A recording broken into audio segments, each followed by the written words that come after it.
puissant, Jésus.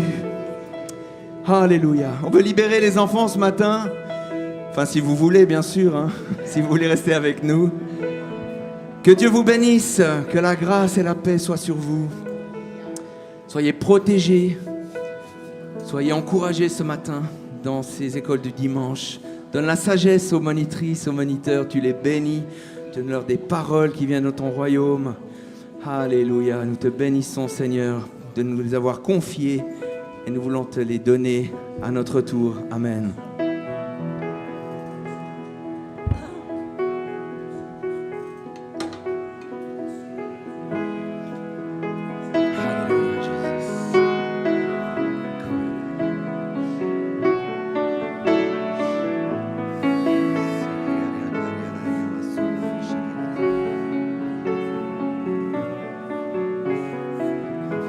Je reconnais ta majesté.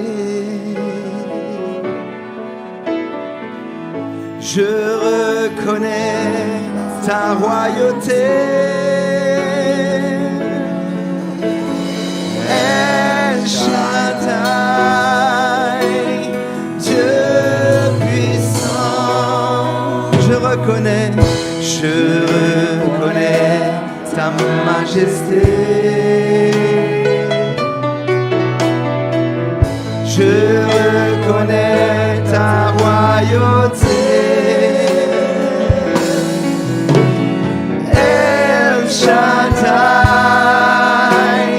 Dieu puissant. J'entre dans tes portes, j'entre dans tes portes. J'entre dans tes parvis.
victoire à Jésus seul.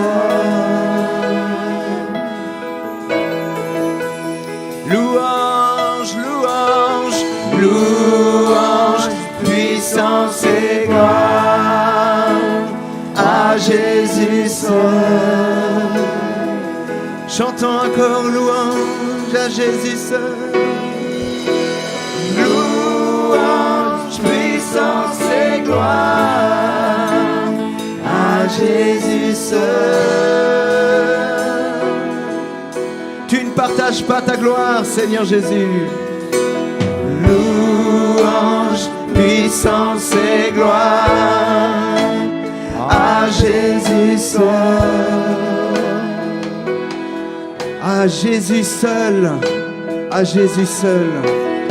Louange, puissance et gloire à Jésus seul. Pas de compromis avec toi, Seigneur. Tu désires des cœurs entiers.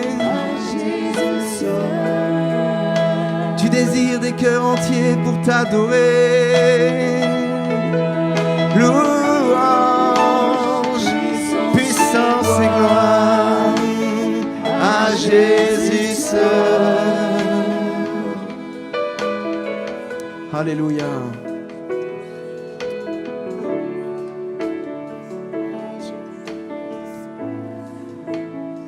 Alléluia. Le Seigneur a besoin de nos cœurs entiers. Le Seigneur ne veut pas un 80%, il veut un 100%. Alors est-ce qu'on peut se détourner de tout ce qui fait obstacle à ce 100% pour Jésus?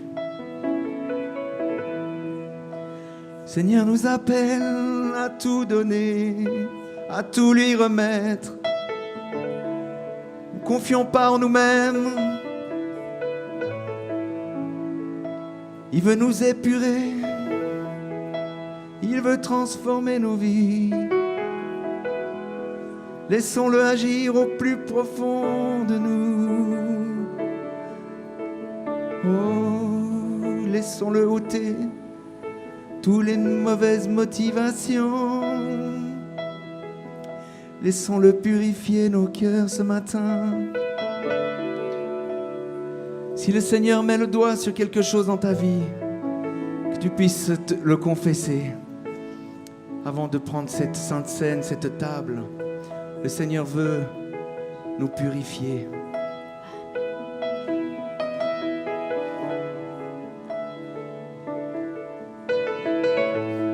Alléluia, le Saint-Esprit est là. Le Saint-Esprit est là.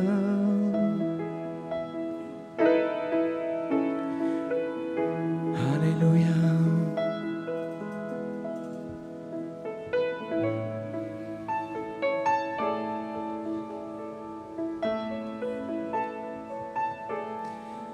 Alors qu'on va chanter ce chant, louange, louange à l'agneau. Je t'invite à écouter la voix du Saint-Esprit ce matin. Qu'est-ce qu'elle veut te dire dans ton cœur? Le Seigneur veut parler ce matin à chacun de nous. Soyons prêts à écouter. Soyons prêts à obéir à sa voix.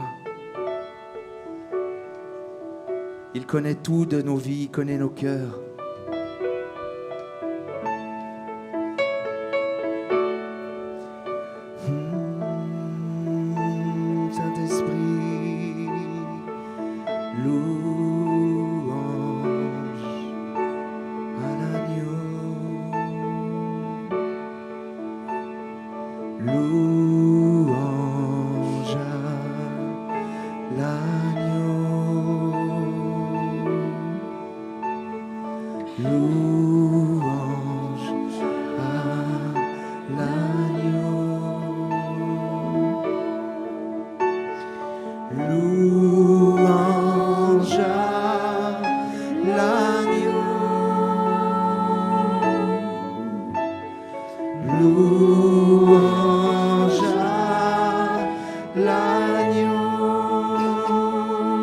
Louange à l'agneau, louange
Les cieux proclament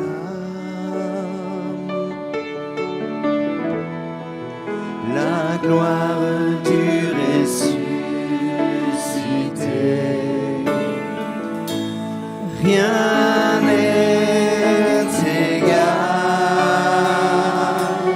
n'est égal à la beauté du Seigneur. À jamais il sera, jamais il sera agneau sur le trône, l'agneau sur le trône. Je fléchis le genou, je fléchis le genou pour l'adorer lui seul.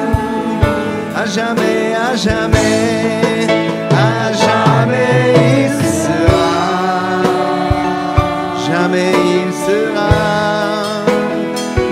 agneau sur le trône.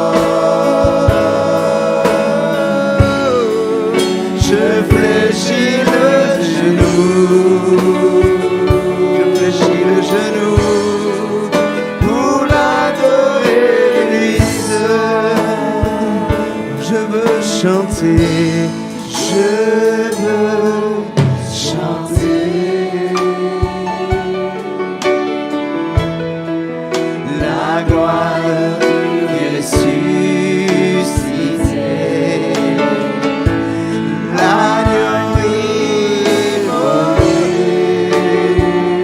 l'agneau immolé nous a rachetés pour Dieu. À jamais il sera, jamais il sera l'agneau sur le trône. Je fléchis le genou, fléchis le genou pour l'adorer lui seul. À jamais il sera l'agneau sur le trône. Je fléchis le genou pour l'adorer lui seul. À jamais.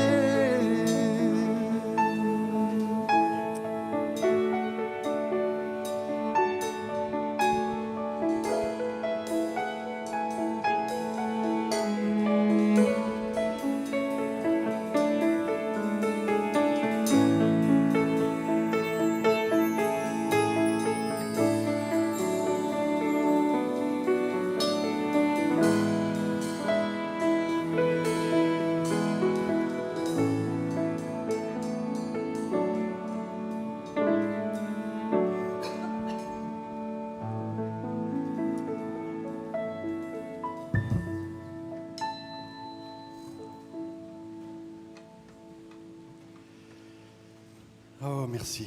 Merci Seigneur. Merci les amis. Quelle grâce. Quelle grâce il nous accorde de pouvoir le louer, de l'adorer et de croire qu'il est là. Parce qu'il dit que là où 2 ou 3 s'assemblent en son nom, il est au milieu de nous. Et je crois qu'il est là. Eh bien, merci Seigneur. Je voulais ce matin partager avec vous un message et j'aimerais parler des épreuves. Et c'est un sujet où je pense nous avons tous de l'expérience. C'est ce qu'on appelle les problèmes, les difficultés, les calamités. Toutes ces choses, nous les appelons les épreuves. Et c'est de tout ça que nous allons parler. Mais d'abord, j'aimerais prier. Eh bien, Père, nous te rendons grâce. Merci pour ce moment. Merci pour tous ces instants de bénédiction que tu nous accordes. Merci parce que tu es tout-puissant. Et nous croyons que tu agis dans nos cœurs, dans nos vies. Et ce matin, nous te demandons de prendre toute la place. Glorifie ton nom, touche nos vies, touche nos cœurs, change quelque chose. Nous voulons être bouleversés et ne pas avoir peur des transformations. Parce que nous voulons te ressembler, Jésus. Nous voulons être conduits à ta ressemblance. Père, nous te bénissons et à toi toute l'honneur et la gloire au nom de Jésus. Amen. C'est vrai que ce matin, je voulais parler des épreuves parce que j'ai l'impression qu'à chaque fois qu'une épreuve ou une difficulté s'approche de nous, eh bien, notre premier réflexe, c'est de s'inquiéter. Et ce n'est pas ce que la parole de Dieu nous demande de faire. Et puis, en tout cas moi, je suis capable d'imaginer les pires scénarios possibles que ce problème va engendrer pour l'avenir. Et parfois même, la peur peut nous envahir. Et puis, il y a une deuxième mauvaise habitude, c'est de dire qu'est-ce que j'ai fait pour mériter ça? Et là, on va chercher dans nos souvenirs tout ce qui peut justifier et expliquer ce qui nous arrive. Ce n'est toujours pas dans la parole de Dieu. Et puis ensuite, c'est de nous tourner vers les solutions que le monde nous propose. Alors on s'entoure de gens, on va voir des personnes, demander de l'aide à des personnes qui ne connaissent pas Dieu. Ou alors on peut se tourner vers la psychologie, etc. Et ensuite, pour les plus audacieux, c'est de demander à Dieu de nous en délivrer. Dès que l'épreuve arrive, Seigneur, délivre-nous. On lui demande d'éloigner toutes ces situations qui nous inquiètent, et parfois même nous chassons les démons, dis donc. C'est quand même extraordinaire. Mais la parole de Dieu nous dit que c'est dans le calme et la tranquillité qu'est notre force. Et donc, sous-entendu, ça veut dire que lorsque nous sommes affolés, apeurés, inquiets, nous sommes faibles. Nous avons à prendre de nouvelles bonnes habitudes et le bon réflexe dès le début de la situation. Mais tout d'abord, j'aimerais répondre à une question. Qu'est-ce que l'épreuve pour Dieu? Qu'est-ce que l'épreuve dans sa parole? Et pour ça, je vous emmène dans le livre des Psaumes, au chapitre 66, les versets 8 à 10. Et il nous est dit comme ça: « Peuple, bénissez notre Dieu, faites retentir sa louange, il nous a conservé la vie. Il n'a pas permis que notre pied trébuche. En effet, tu nous as mis à l'épreuve, ô Dieu, tu nous as purifiés au creuset comme l'argent. » On voit ici que le « tu nous as mis à l'épreuve, ô Dieu, tu nous as purifiés », juste avant, peuple, bénissez notre Dieu, parce qu'il n'a pas permis que notre pied trébuche. Tu nous as mis à l'épreuve, notre pied ne trébuche pas. Et puis, il y a une deuxième parole que je voulais vous donner, qui est dans le livre d'Ésaïe, au chapitre 28, verset 16. « C'est pourquoi, ainsi parle le Seigneur, l'Éternel, voici, j'ai mis pour fondement en Sion une pierre éprouvée, une pierre angulaire de prix, solidement posée. Celui qui la prendra pour appui n'aura point hâte de fuir. » L'idée de ne pas fuir les épreuves parce que Jésus est cette pierre. Je ne veux pas rentrer dans toutes sortes d'explications de l'hébreu, mais j'ai juste repris le terme de épreuve en hébreu qui se dit bachan ou bochan. Et j'aimerais juste lire la définition en français qui dit que l'épreuve dans ces deux versets de l'Ancienne Alliance veut dire examiner, essayer, scruter, éprouver l'or, les personnes, le cœur, un homme de Dieu, faire un essai, un examen, une preuve, contrôler la valeur. On ne parle pas de problème ici. Et c'est très intéressant parce que, du coup, je vous emmène dans la Nouvelle Alliance. Allons dans l'épître de Jacques au chapitre 1, versets 2 à 4. Et Jacques nous dit, « Mes frères et sœurs, considérez comme un sujet de joie complète les diverses épreuves auxquelles vous pouvez être exposés, sachant que la mise à l'épreuve de votre foi produit la persévérance. Mais il faut que la persévérance accomplisse parfaitement sa tâche afin que vous soyez parfaitement qualifiés, sans défaut, et qu'il ne vous manque rien. » On voit qu'il y a un travail à travers les épreuves qui est en train de se faire par Dieu. Et c'est pareil, j'ai voulu reprendre en grec, du coup, la version origine des diverses épreuves et la mise à l'épreuve. Et lorsqu'il nous parle de diverses épreuves, on pourrait le remplacer par une expérience. Épreuve de la fidélité de l'homme.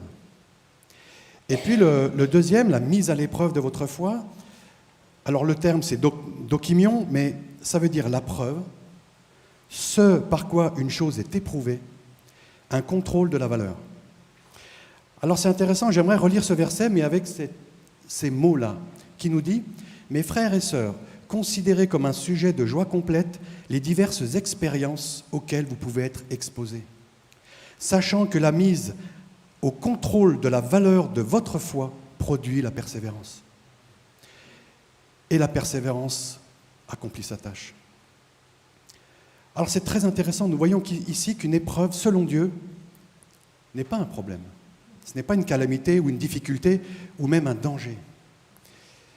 Mais c'est comme une preuve pour nous que nous pratiquons la parole de Dieu dans les situations qui demandent de marcher par la foi. Bien sûr, ce n'est pas agréable. Bien sûr, notre chair déteste ça. Mais au travers de ces épreuves, Dieu nous émonde. Et il taille tout ce qui est inutile. Et il retire tout ce qui nous conduisait à la mort. Le péché, la peur, l'incrédulité, etc. Dieu nous demande de sortir de Babylone, de ne plus vivre et de ne plus agir selon les habitudes et les attitudes, selon les traditions et autres mondanités de ce monde, mais d'adopter de nouvelles bonnes habitudes selon Dieu. La parole de Dieu nous dit qu'à la suite de la nouvelle naissance, nous ne sommes plus de ce monde. Nous vivons dans ce monde, mais aussi dans le royaume de Dieu ici-bas. Et nous marchons en nouveauté de vie selon les règles, les nouvelles règles que Dieu nous donne dans sa parole. Mais c'est par la foi que nous devons saisir ces vérités. Notre chair, notre partie charnelle ne confirmera jamais ça. J'aimerais juste vous raconter une histoire qui nous est arrivée à mon épouse et moi il y a quelques années au tout début de ma conversion, de notre conversion. On a eu 6 mois de décalage, mais on a été convertis quasi en même temps. Et j'avais un restaurant à l'époque, et puis nous avions regardé un film un dimanche qui s'appelle Courajous. C'est un film chrétien où c'est l'histoire de 4 policiers chrétiens et on voit leur cheminement dans leur vie chrétienne. Et il y a un homme qui m'avait interpellé, je ne sais pas pourquoi, quand je regardais ce film. Il y avait un portoricain qui était là avec son épouse. Il s'appelait Javier et puis El Carmen.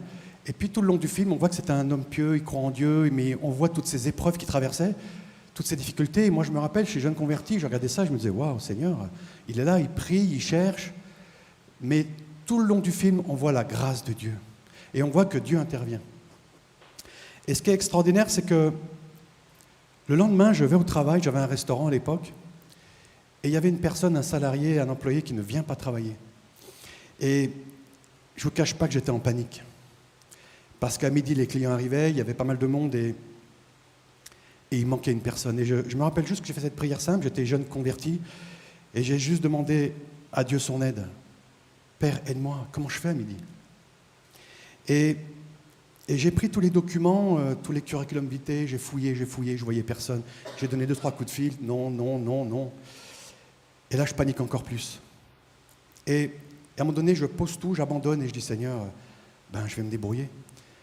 Et j'avais une baie vitrée, et puis dehors, sur le parking, je vois un homme en vélo qui tournait devant la porte, qui regardait comme ça, et j'avais pas envie de parler, j'étais juste angoissé. Mais le peu d'humanité qui me restait, j'ai quand même appelé cet homme et j'ai dit, viens, qu'est-ce qu'il faut, qu'est-ce que tu veux? Et cet homme, dans un français espagnol, parce qu'il est vénézuélien, il me dit qu'il cherche du travail. Et je ne vous cache pas que je suis encore là abasourdi, et ça ne m'est jamais arrivé que quelqu'un vienne comme ça toquer à ma porte pour me dire « je cherche du travail ». Et du coup, je n'ai jamais fait ça. Mais je lui ai demandé « est-ce que tu as des habits ?» Il me dit « oui ». Je dis « alors habille-toi et commence ». J'aime bien respecter la loi, faire toutes les démarches. Là, j'ai pas pu, j'ai dit prendre des vêtements et on y va. Et du coup, comme il travaille bien, je l'embauche. Sauf qu'en l'embauchant, je me suis rendu compte qu'il avait reçu des papiers de l'État français, parce que c'était en France. Et comme il ne comprenait pas, il ne savait pas lire, il n'a pas répondu, et ses papiers n'étaient pas en jour, il n'était pas en règle, cet homme-là. Et alors, je vous passe les détails, j'ai dû appeler, j'ai fait ce qu'il fallait, et comme je l'embauchais, tout s'est bien passé, il a eu ses papiers. Mais ce qui était intéressant, c'est là où ça m'a interpellé. C'est que, donc, il me donne ses nouveaux papiers d'identité, en règle, ce coup-là. Et donc, je les saisis dans l'informatique pour la comptabilité. Et après son prénom, il y avait 3 lettres. R-A-V. Et je me rappelle lui demander, mais qu'est-ce que ça veut dire, ce Rave? Il me dit, c'est mon 2e prénom. Je m'appelle Ravière. Alors du coup, ça me ramène au film, et je me dis, tiens, c'est marrant, il a le même nom que ce Ravière dans le film, ce portoricain espagnol. Puis je dis, Seigneur, t'es trop fort. Et avec beaucoup d'humour, je dis, ton époux s'appelle pas Carmen quand même? Il me dit, si, comment tu sais? Et là, j'ai fait, waouh, Seigneur, alors là, t'es vraiment fort. Et c'est pour ça que nous avons travaillé ensemble plusieurs années. Dieu l'a utilisé pour m'éprouver. Je ne vous cache pas. J'ai été éprouvé par cet homme-là. Et nous avons pu parler de Dieu ensemble. Nous avons même prié ensemble. Et lorsqu'il travaillait des moments difficiles, il venait me voir et on priait ensemble. Dieu nous a vraiment bénis. Et aujourd'hui, tout va bien. J'ai de ses nouvelles. Et il est venu en France un peu à l'improviste comme ça. Et aujourd'hui, il est stable, tout va bien, il travaille. Et vraiment, Dieu l'a béni. Et c'est pour ça que je voulais vous dire, partagez ça, parce que au départ, je pensais que cette situation était un gros problème pour moi. Je pensais que cette situation était terrible et que j'allais jamais m'en sortir. Mais Dieu m'a montré qu'il était là. Et qu'il entend mes prières. Et qu'il a agi. Et surtout qu'il a un plan. Et du coup, ma foi, à ce moment-là, a été fortifiée. J'ai dit, maintenant, je vais te faire confiance. Parce que j'ai vu que de manière directe ou indirecte, tu agis.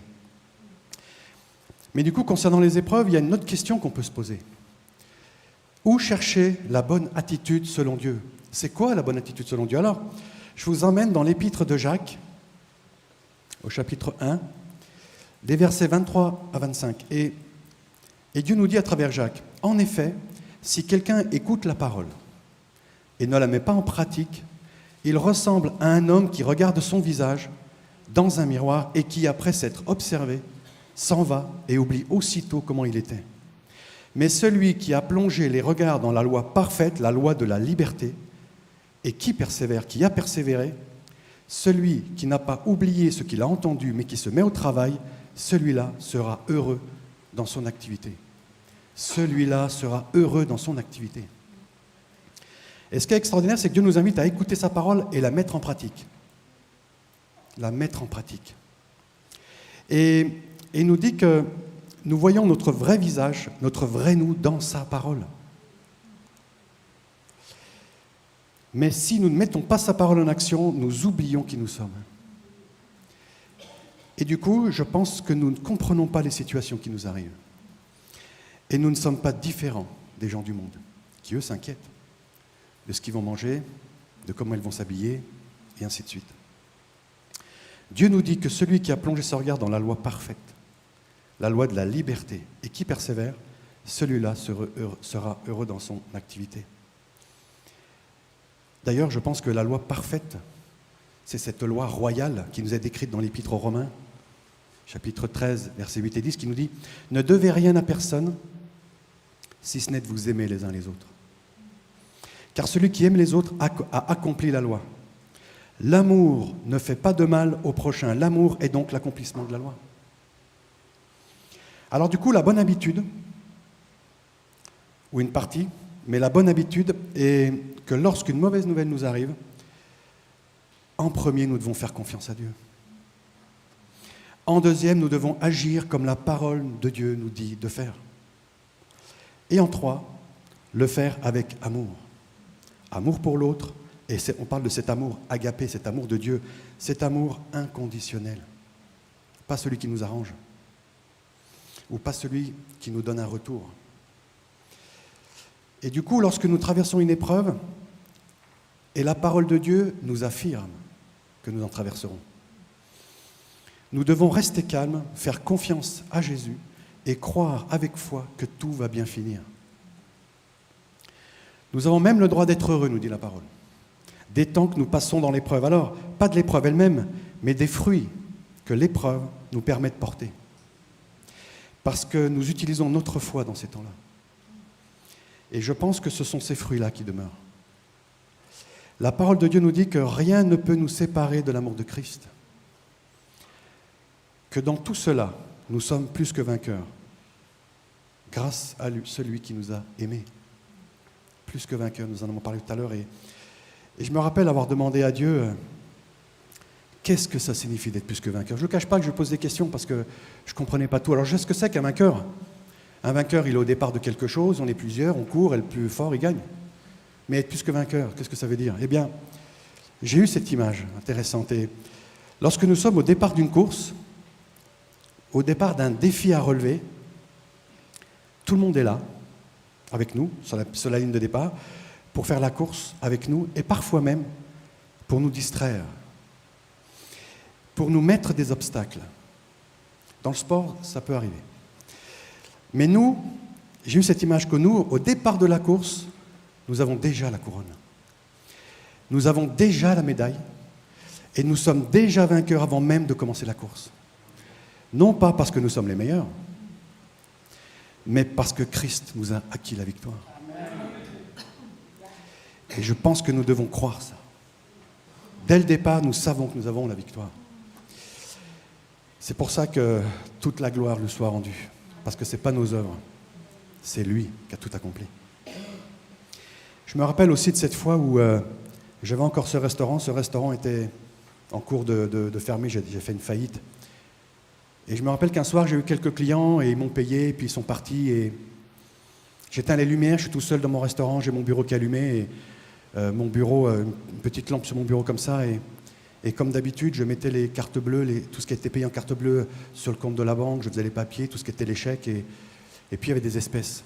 Le restaurant allait fermer. Et moi, naturellement, humainement, je dis les espèces, je ne vais pas les mettre à la banque, c'est pas la peine. Et je vous assure, j'ai entendu cette voix incroyable qui m'a dit « Non ». Je me suis retourné un peu affolé en disant « Qu'est-ce qui se passe? Il y a quelqu'un avec moi dans cette pièce ?» Il n'y avait personne. Et là, j'ai compris. J'ai compris, Seigneur, ce que tu attends de moi. Même si ma logique, c'est que les comptes vont être fermés, même si ma logique, c'est que la banque va tout saisir, ce n'est pas mon problème le résultat, c'est toi qui comptes, Seigneur. Alors j'ai mis les espèces, et puis je me rappelle avoir vendu une bouteille de vin qui coûtait 20 €. C'était en France, et je dis, allez, je vais garder 20 €. J'étais têtu, hein. Et j'ai entendu cette voix remplie d'amour qui m'a redit non.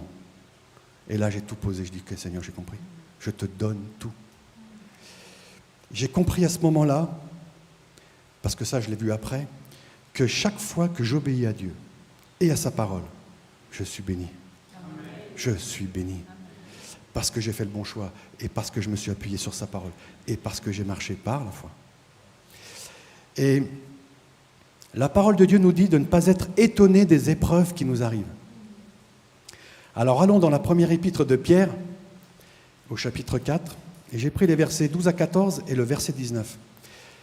Et Dieu nous dit, à travers Pierre, « Mes bien-aimés, ne soyez pas surpris de la fournaise qui sévit parmi vous, pour vous éprouver. Comme s'il vous arrivait quelque chose d'étrange. Réjouissez-vous. » Réjouissez-vous, c'est pas facile, hein? Mais il nous dit, réjouissez-vous au contraire de la part que vous prenez aux souffrances de Christ, afin d'être aussi dans la joie et dans l'allégresse lorsque sa gloire sera dévoilée. Si vous êtes insultés à cause du nom de Christ, vous êtes heureux, parce que l'Esprit de gloire, l'Esprit de Dieu repose sur vous. Eux, ils blasphèment l'Esprit, tandis que vous lui rendez gloire. Ainsi, que ceux qui souffrent selon la volonté de Dieu s'en remettent à lui comme au fidèle Créateur en faisant ce qui est bien. Déjà, lorsqu'on commence à lire cette partie-là, nous voyons que nous ne devrions pas être surpris des situations difficiles qui nous éprouvent. Nous devrions considérer ces situations comme importantes pour notre croissance. Il nous dit de nous réjouir. Il ne dit pas que ça va être facile. Il nous dit de nous réjouir.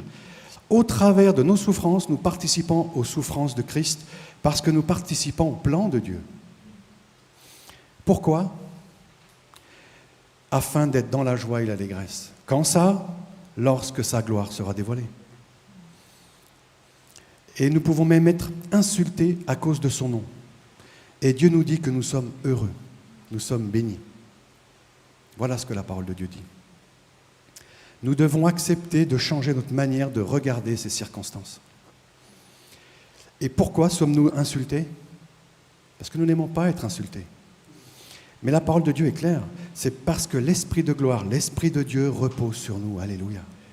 Et parce que l'Esprit de gloire et l'Esprit de Dieu reposent sur nous, nous pouvons être insultés.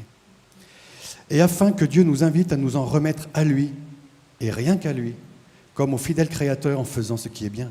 Peu importe ce qui nous arrive, nous devons persévérer dans le fait de pratiquer la parole et de faire le bien.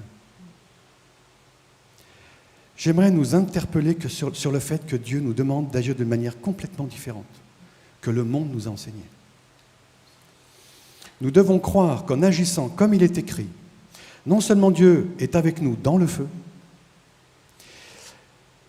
comme il l'a fait d'ailleurs avec les amis de Daniel, nous pouvons lire ça dans le livre de Daniel, le chapitre 3, mais nous devons croire qu'en agissant comme il est écrit, non seulement notre Dieu est avec nous dans le feu, mais en plus, nous allons découvrir sa fidélité. Nous allons voir des prodiges et des miracles dans ces situations-là. Parce que parfois nous demandons dans nos prières de voir des signes, des prodiges et des miracles. Mais pour voir ces choses extraordinaires, nous devons comprendre que c'est aussi dans les difficultés que nous les verrons.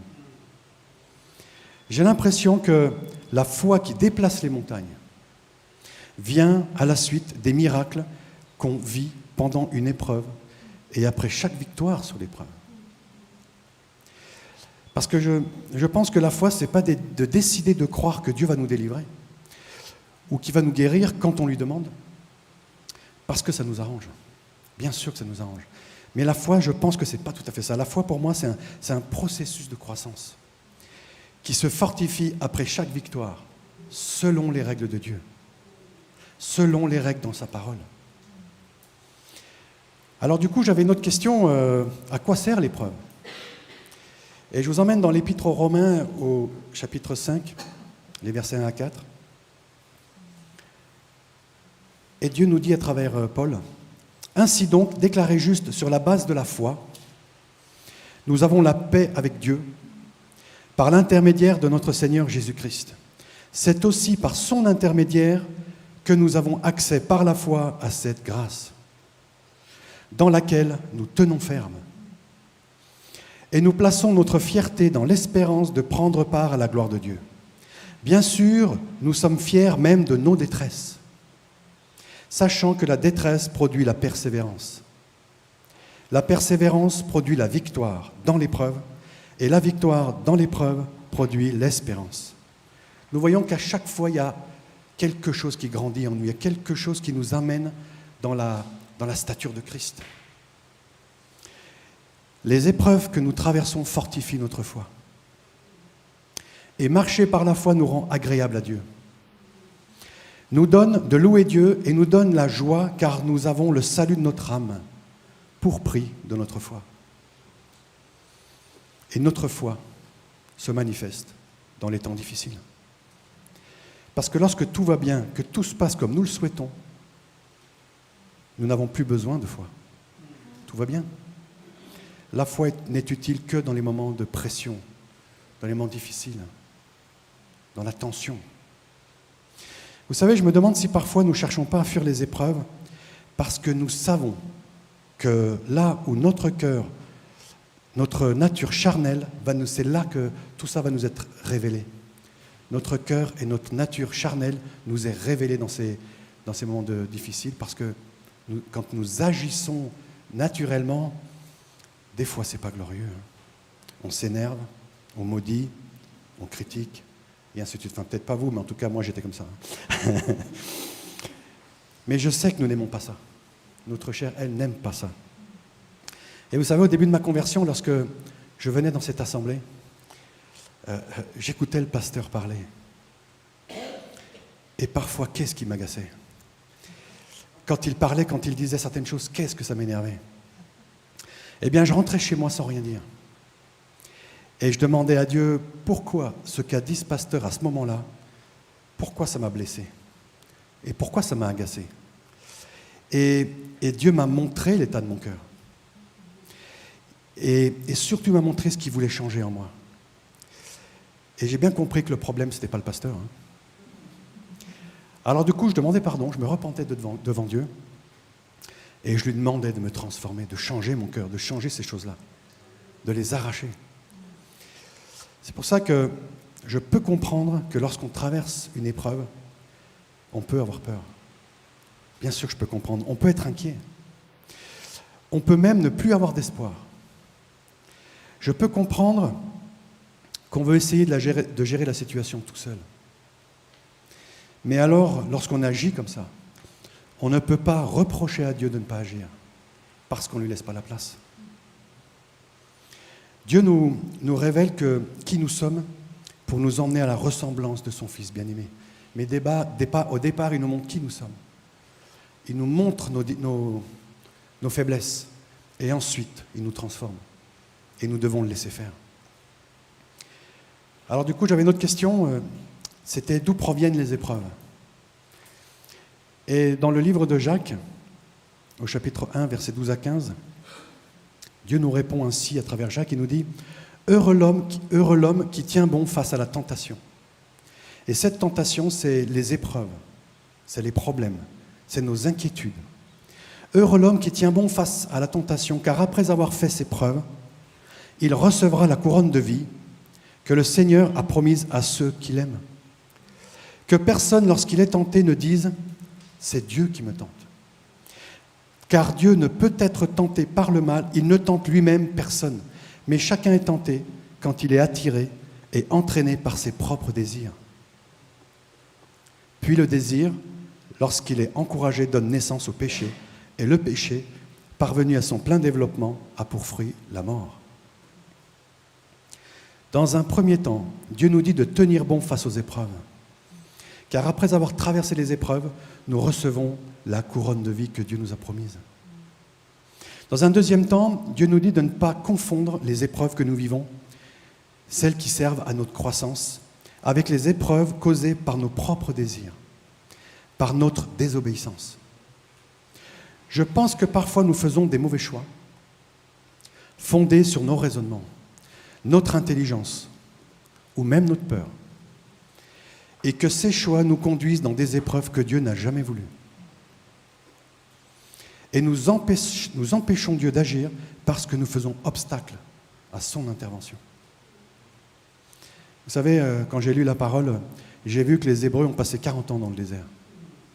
Et lorsque j'ai regardé le temps qu'il fallait, normalement, c'était 11 jours. Et je me rappelle, avec mon épouse, on avait prié, Père, nous laisse pas 40 ans dans le désert. Nous laisse pas 40 ans. Alors bien sûr, nous savons que Dieu met à profit nos mauvais choix. Parce qu'il nous dit dans sa parole qu'il fait concourir toutes choses à notre bien, sous réserve que nous l'aimions. Mais pourquoi nous infliger ça? Et je ne parle pas ici non plus des attaques de l'ennemi. Parce que le diable utilise les brèches dans notre vie, dans notre armure. Il utilise les mensonges que nous croyons comme étant vrais dans nos pensées. Il utilise la désobéissance et notre ignorance de la parole de Dieu. Il utilise notre incrédulité. Et ça crée aussi des épreuves. Et parfois même, il utilise un appât, une séduction pour nous attraper. Quelque chose qui nous plaît et souvent qui n'est pas la gloire de Dieu. Et le diable nous attire dans ses filets et nous tombons. Notre Dieu nous enseigne dans sa parole comment ne pas tomber et marcher par la foi. J'aimerais voyager un peu dans la parole et vous citer où la parole ce que la parole nous enseigne concernant les épreuves. Par exemple, il nous est dit qu'après avoir été éprouvés, nous sortirons purs comme l'or. C'est dans Job 23, 10. Ensuite, il nous dit, le creuset est pour l'argent, le fourneau pour l'or, mais celui qui met le cœur à l'épreuve, c'est l'Éternel. Proverbe 17, 3. Par les épreuves, Dieu connaît nos pensées. Psaume 139, 23. L'épreuve donne à Dieu de nous purifier au creuset comme l'argent. Le psaume 66, 10. De courir avec persévérance l'épreuve qui nous est proposée. Hébreux 12, 1.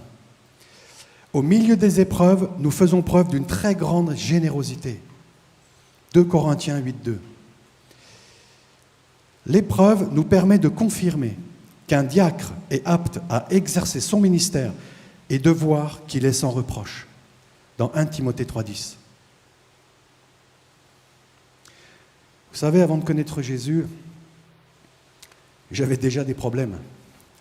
Et je traversais des moments difficiles à tel point qu'après avoir choisi de suivre Jésus, j'ai dit à Dieu, je sais que tu es Dieu. Et je sais que tu es tout-puissant. Mais là, vu mes problèmes, vu les profondeurs dans lesquelles je suis, c'est tellement compliqué que tu n'arriveras jamais à m'en sortir.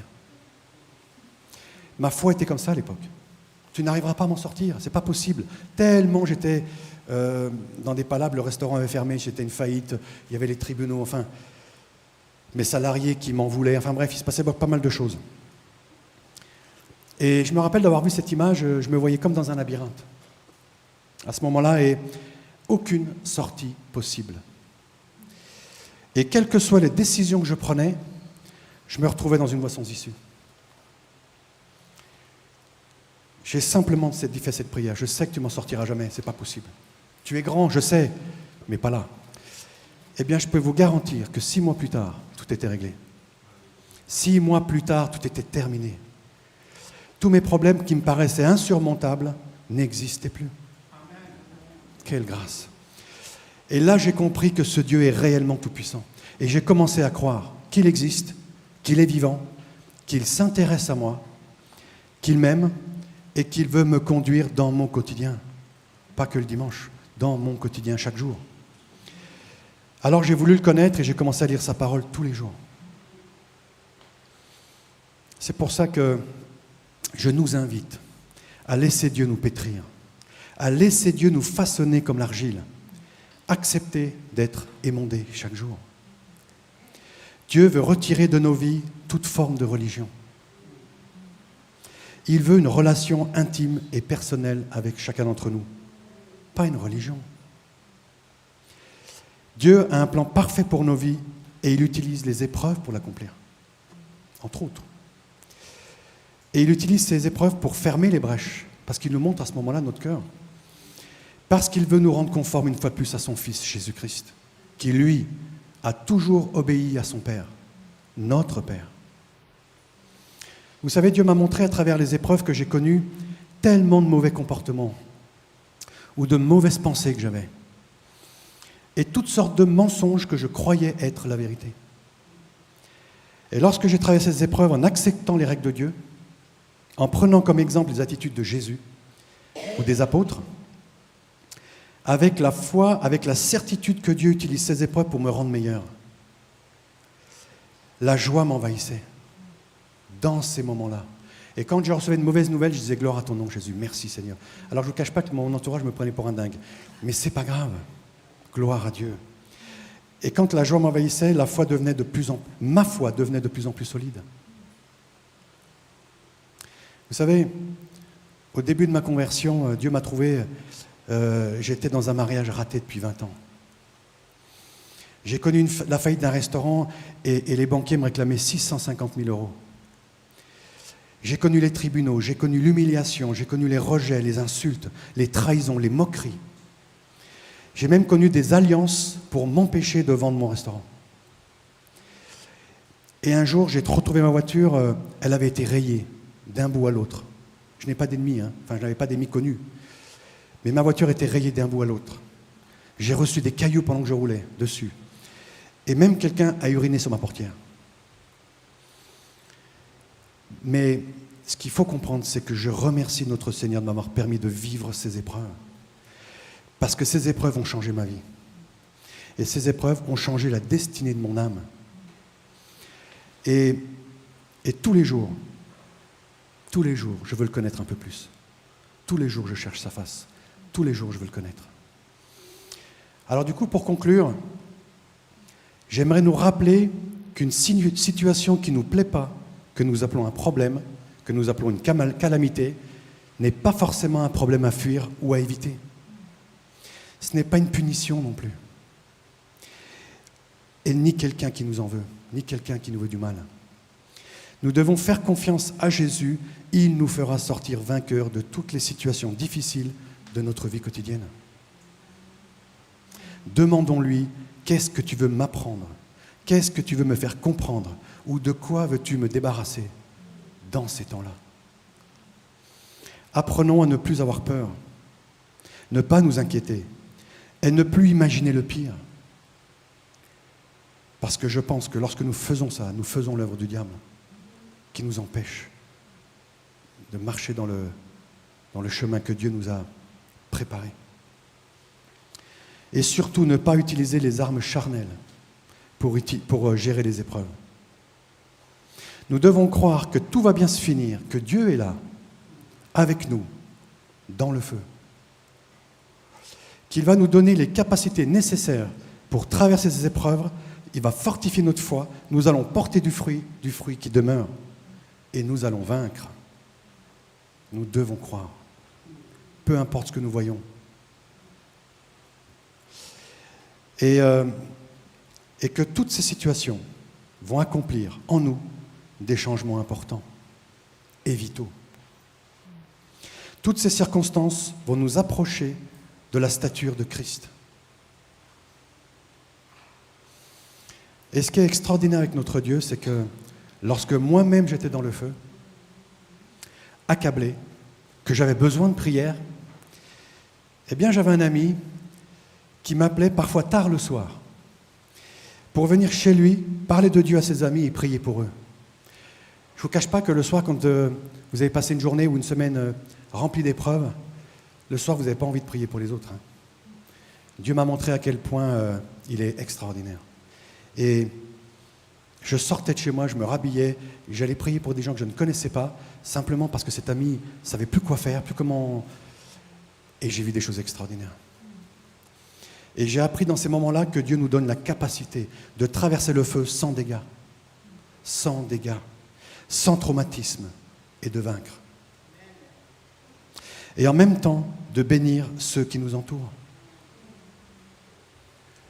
Par la grâce que Dieu nous a accordée. Gloire à ton nom, Jésus. Vous savez, nous avons dans Ésaïe 43:2 cette situation où on peut passer dans le feu et même les vêtements ne sentaient pas le feu. C'est pour ça que nous pouvons traverser le feu sans dégâts et sans traumatisme. Et en même temps bénir ceux qui nous entourent. Waouh, quelle grâce. Vous savez, je suis toujours étonné que, malgré avoir entendu des dizaines de témoignages concernant les épreuves qui finissent bien dans la vie d'une sœur ou d'un frère, avoir vu des miracles que Dieu a accomplis dans notre vie ou dans la vie de quelqu'un d'autre, eh bien malgré tout ça, nous sommes toujours en premier lieu inquiets, en premier lieu dans les doutes, face aux épreuves. Nous avons même tous vécu cette expérience où nous avons traversé une épreuve qui nous faisait peur, que nous trouvons insurmontable, qui nous a inquiétés. Et pourtant, lorsque cette situation s'est réglée, le après était mieux que le avant. Comme si l'épreuve nous avait bénis, comme si l'épreuve nous avait amélioré notre quotidien. Nous l'avons tous vécu. Alors pourquoi le problème d'après, nous remettons encore en question tout ça? Nous voyons sa main chaque jour. Et ce que nous avons considéré comme un problème difficile nous a permis d'avoir une meilleure situation après. Ça, c'est par la foi, pas par la vue qu'il faut l'accepter. Nous savons déjà tous ça. Nous le savons. Mais parfois, nous refusons de mettre en pratique la parole de Dieu. Pourtant, nous devons lui obéir et ne plus craindre les épreuves. Je nous invite à faire cette expérience, de changer notre manière de voir et d'appréhender différemment les situations difficiles. Toutes celles que nous traversons, laissons la parole de Dieu nous changer. J'ai même l'impression que les domaines de nos vies où nous avons le plus de problèmes persistants sont les domaines que nous ne donnons pas à Dieu, que nous cherchons à régler de nous-mêmes. Et je pense à l'argent, par exemple. Au lieu de demander à Dieu de pourvoir, on lui demande un travail. Au lieu de demander à Jésus de nous accorder de payer tout ce qu'on a besoin de payer, on lui demande un salaire avec un montant précis. Faisons-lui confiance. La famille nous coûte. Nous avons du mal à lui abandonner la famille. Ou notre santé. Parce que les domaines où nous sommes dans la confiance que Dieu va faire son œuvre, les domaines que nous avons lâchés, que nous avons abandonné le résultat. Dans ces situations-là, nous sommes sereins, nous sommes calmes et dans la paix, parce que nous savons et nous croyons qu'il va agir. Et je pense que ces problèmes-là ne persistent pas dès qu'on a lâché, dès qu'on a abandonné. Vous savez, la première fois que j'ai entendu la voix de Dieu, avec mon épouse, on allait divorcer, et pendant 20 ans, j'ai tenu ce couple. Pendant 20 ans, j'y ai cru, par ma force. Je me suis dit, ça doit marcher, ça va marcher. Et au bout de 20 ans, je me suis rendu compte que je ne pouvais rien faire, et c'est la mort dans l'âme, comme on dit dans ce monde, que j'ai abandonné. Et je me rappelle avoir cette notion de Dieu, je ne croyais pas, mais j'écoute, je savais quand même que Dieu disait dans sa parole qu'il ne fallait pas divorcer. Et j'ai juste dit, je sais que tu ne veux pas que je divorce. Mais tant pis, demain je divorce, j'abandonne tout, je baisse les bras, je baisse les bras. Et c'est la première fois que j'ai entendu sa voix, il m'a dit, je peux enfin m'occuper de toi. J'ai compris à ce moment-là que pendant 20 ans, il ne cherchait que ça. Mais je l'ai empêché parce que c'est moi qui tenais les rênes. C'est pour ça que les problèmes ne persistent pas lorsqu'on lui abandonne et qu'on lui fait confiance. Et Dieu fait couler son abondance pour que tout aille bien dans nos vies. Vous savez, je suis comme vous et je ne connais pas tous les pourquoi. Et parfois, je trouve même certaines épreuves injustes. Et je sais que certains d'entre nous traversent des moments terribles, que certains sont très fatigués, même à bout, je le sais. Mais je veux te dire, persévère, fais confiance et obéis à papa. Dieu, dans sa parole, nous demande de faire face aux épreuves avec foi. La foi en ce Dieu tout-puissant et aimant, pas la foi dans nos capacités. J'ai fait cette erreur de croire que je pouvais m'en sortir tout seul. Plus j'abandonnais, plus je laissais faire, et plus mes problèmes étaient réglés. Et vous savez, dans ma petite expérience, j'ai remarqué qu'à chaque fois que j'obéis à la parole, que je traverse ces épreuves, je suis béni. Notre Dieu connaît toutes choses. Il connaît nos besoins, il agit comme il veut et quand il veut. Nous ne pouvons pas toujours comprendre, mais lui sait ce qu'il fait. Fais-lui confiance. Et notre foi doit être tournée vers lui seul, pas vers nos solutions, même si nous pensons qu'elles sont bonnes. Il doit nous les valider. J'aimerais terminer avec la parole de Dieu. Allons dans la première épître de Pierre, chapitre 1, versets 6 et 7. Et juste avant ce verset que je vais vous citer, juste avant, Paul nous parle de notre héritage. Notre héritage qui nous est réservé dans le ciel. Nous qui sommes gardés par la puissance de Dieu au moyen de la foi. Pour le salut prêt à être révélé dans les derniers temps. Et juste après cette partie-là, il nous dit c'est ce qui fait votre joie, notre héritage. C'est ce qui fait votre choix, votre joie, même si maintenant, puisqu'il le faut, vous êtes pour un peu de temps attristés par diverses épreuves. Ainsi, la valeur éprouvée de votre foi, beaucoup plus précieuse que l'or, qui est périssable, et que l'on soumet pourtant à l'épreuve du feu, aura pour résultat la louange, la gloire et l'honneur lorsque Jésus-Christ apparaîtra. Vous l'aimez sans l'avoir vu, vous croyez en lui sans le voir encore, et vous vous réjouissez d'une joie indescriptible et glorieuse parce que vous obtenez le salut de votre âme pour prix de votre foi. J'invite les musiciens à me rejoindre et je vais prier, mais c'est vrai que c'est extrêmement important et je sais que ce n'est pas facile. Qu'est-ce que j'en ai traversé? Mais je pense que c'est extrêmement important de comprendre que Dieu est là. Il est avec nous où que nous soyons, quelles que soient les circonstances. Nous devons croire qu'il va agir et accepter le résultat. Même si ça ne nous plaît pas, même si sa méthode ne nous plaît pas, même si on pourrait faire mieux, on pense pourrait faire mieux, faites-lui confiance. Faisons-lui confiance. Et j'ai même expérimenté à un moment donné, j'ai dû m'énerver après mon âme. Et je dis, lâche-moi. Fais-lui confiance et arrête de croire que... Parce que mon âme n'en voulait pas de tout ça. Je sais que c'est difficile. Mais quelle paix, quelle grâce lorsque on accepte de se laisser envelopper par son amour et de croire que en abandonnant son problème à Dieu, ça ne veut pas dire ne rien faire. Ça veut dire faire les choses une fois qu'on est inspiré par les faire, une fois que lui a ouvert les portes. J'aimerais prier. Père, c'est avec beaucoup d'humilité et d'amour que nous te prions aujourd'hui pour que tu fasses ton œuvre. Nous voyons à quel point c'est difficile. Nous voyons à quel point c'est difficile pour nous de marcher par la foi, quelles que soient les circonstances. Pourtant, tu nous dis dans ta parole que nous devons marcher comme ça. Et si tu nous le dis, Seigneur, eh bien, c'est que nous pouvons le faire. Alors, Père, je te demande la capacité à chacune de mes sœurs, chacun de mes frères, d'agir comme ça maintenant dans leur vie. Que chaque situation ne soit plus une épreuve et une douleur, mais qu'il y ait des grâces, qu'il y ait des bénédictions, que ton abondance coule dans ces moments, Père, au nom de Jésus.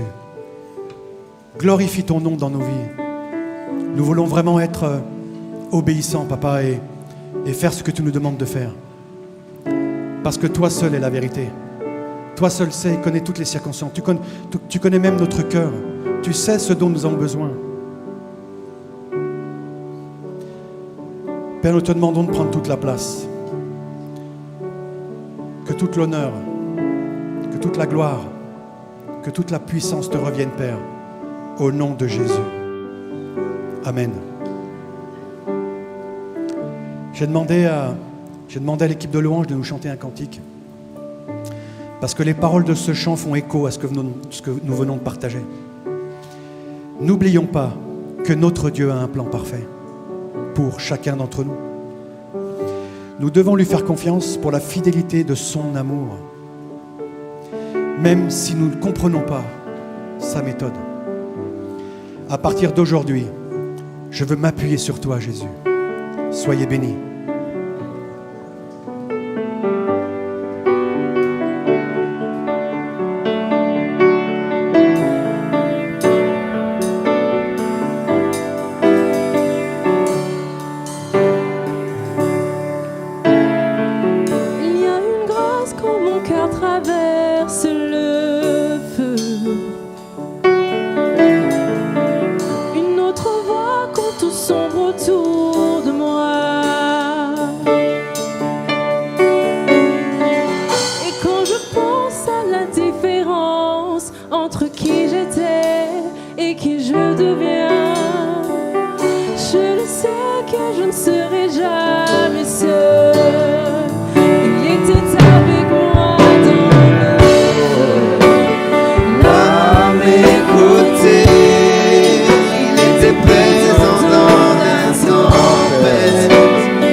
Pour moi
jamais.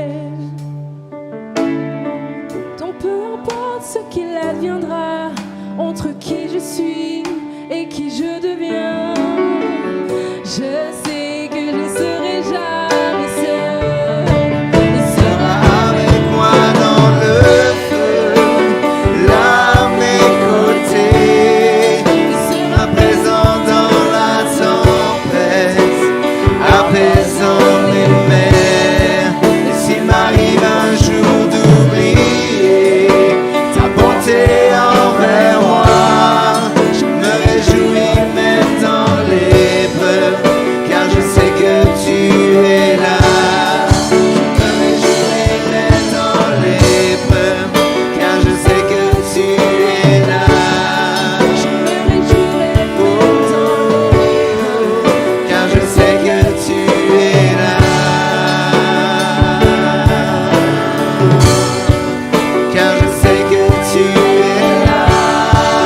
Car je sais que tu es là. Car je sais que tu es là. Car je sais que tu es là.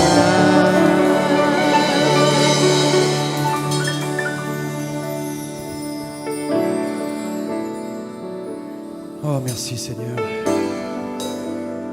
Merci pour ta grâce. Merci pour ton œuvre dans nos vies, Seigneur. Je sais que tu as transformé des vies. Je sais que tu nous as bénis. Et je crois que tu es encore là aujourd'hui. Merci, Seigneur. Merci parce que toi, tu nous abandonneras jamais. Quelle grâce, Papa. Merci. Merci, Seigneur. J'avais à cœur que si quelqu'un veut que nous prions pour lui, il peut s'approcher. Damien, Ruth, nous prierons pour chacun d'entre vous qui le désire et surtout de croire que c'est possible, que ce n'est pas vos œuvres, ce n'est pas nos œuvres, c'est lui qui le fera. C'est lui qui le fera.